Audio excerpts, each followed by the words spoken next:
আসসালামু আলাইকুম ভিউয়ার্স, আলিস কিচেন থেকে সবাইকে ওয়েলকাম জানাচ্ছি। আজকে আমি আপনাদের সাথে আরেকটি রেসিপি শেয়ার করব। আজকে তৈরি করে দেখাবো ফুলকপি দিয়ে শিং মাছের ঝোল। আশা করছি আপনাদের কাছে রেসিপিটি ভালো লাগবে। আমি এখানে শিং মাছ নিয়েছি, কেটে সুন্দর করে ধুয়ে নিয়েছি। এখানে আমি লবণ দিয়ে দিচ্ছি আর দিয়ে দিব হলুদ গুঁড়ো, মরিচ গুঁড়ো আর আদা রসুন বাটা দিয়ে আমি মাছটাকে সুন্দর করে মাখিয়ে আমি ম্যারিনেট করে রেখে দিব প্রায় 10 মিনিটের জন্য। এখন আমি প্যানের মধ্যে সাদা তেল দিয়ে দিলাম। এখানে আমি সাদা তেল প্রায় 3 টেবিল চামচের মতো সাদা তেল দিয়েছি। এখন আমি কেটে রাখা ফুলকপি আর আলু আমি দিয়ে দিচ্ছি। ফুলকপি আর আলুটাকে আমি সুন্দর করে আমি ভেজে নিব। ফুলকপিটাকে ভেজে এভাবে রান্না করলে এই তরকারির টেস্টটা অনেক বেশি ভালো আসে। আপনারা প্লিজ একবার হলে এভাবে তৈরি করে দেখবেন, আশা করছি আপনাদের কাছে ভালো লাগবে। আমি এখানে সামান্য হলুদ গুঁড়ো দিয়ে আমি এখানে ফুলকপি আর আলুটাকে ভেজে নিচ্ছি। আমি এখানে কিন্তু এখন লবণ অ্যাড করব না, লবণটা আমি পরে অ্যাড করব। লবণ দিলে ফুলকপির থেকে পানি বের হয়ে আসবে, তো আমি এখন লবণটা দিচ্ছি না। এতে আমি সুন্দর করে ফুলকপিটা আমি ভেজে নিব। ভেজে রান্না করলে ফুলকপি থেকে ভালো একটা স্মেল আসে, তারপর এটা খেতেও খুব ভালো লাগে। রেসিপিটি ভালো লাগলে অবশ্যই আমার চ্যানেলটাকে সাবস্ক্রাইব করে দিবেন। যারা ফেসবুক থেকে দেখছেন তারা আমার পেজটাকে ফলো দিয়ে রাখবেন, লাইক কমেন্ট শেয়ার করে দিবেন, বেশি বেশি করে শেয়ার করবেন, আপনাদের কাছে আমার রিকোয়েস্ট। এতো আমি সুন্দর করে ভেজে নিয়েছি। বেশি ভাজলে ফুলকপির মধ্যে একটা কালার চলে আসবে, সেটা দেখতেও ভালো লাগে না। আমি এরকম করে ভেজে আমি এখন তুলে নিচ্ছি। এর থেকে বেশি আমি ভাজবো না। আমি একে একে ফুলকপি আর আলুটাকে সুন্দর করে আমি তুলে নিব। এখন সেম প্যানের মধ্যে আমি এখানে তেল দিয়ে দিব। তেল দিয়ে আমি এখানে পেঁয়াজ কুচি দিয়ে দিচ্ছি। আর এখানে দিয়ে দিব কাঁচামরিচ ফালি করে রেখেছি 3-4টে দিয়ে। এখন আমি সুন্দর করে পেঁয়াজ আর মরিচটাকে আমি একটু ভেজে নিব।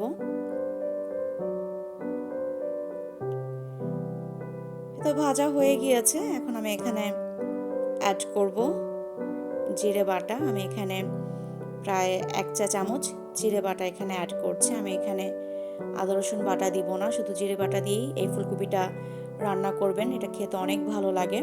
দিয়ে দিচ্ছি 1 চামচ মরিচ গুঁড়ো, 1 চামচ হলুদ গুঁড়ো, দিয়ে দিব স্বাদ মতো লবণ।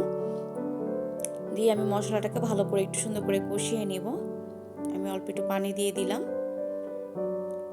মশলাটাকে সুন্দর করে কষিয়ে নিচ্ছি।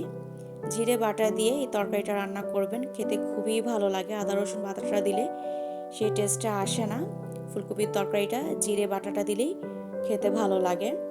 এখন আমি ম্যারিনেট করা মাছটা আমি এখানে দিয়ে দিচ্ছি। দিয়ে আমি সুন্দর করে মশলার সাথে মাছটাকে আমি ভালো করে কষিয়ে নেব।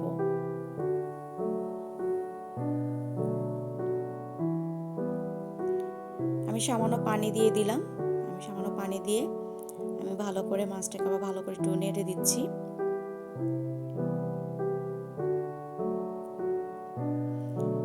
আমি ঢেকে দিব। আমি ঢেকে 5 মিনিটের জন্য অপেক্ষা করব।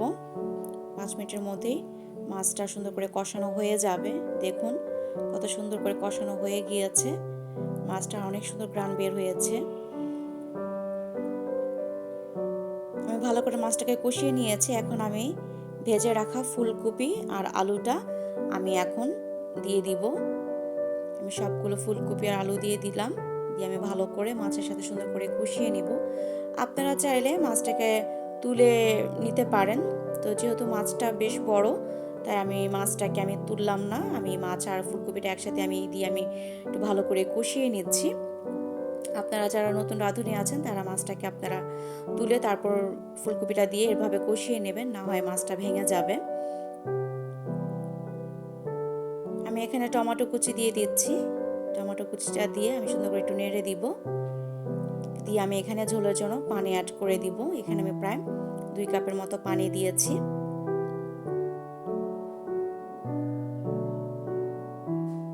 পানিটা দিয়ে আমি সুন্দর করে একটু নেড়ে চেড়ে আমি ঢেকে দিব।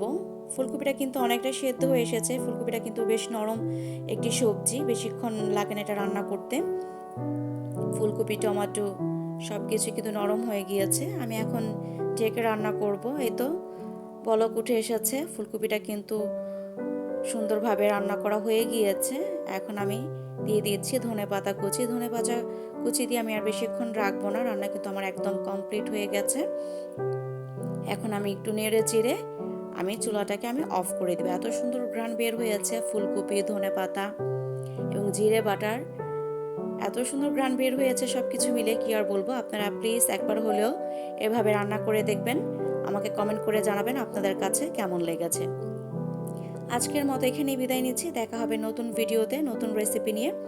সে পর্যন্ত সবাই ভালো থাকবেন। আল্লাহ হাফেজ।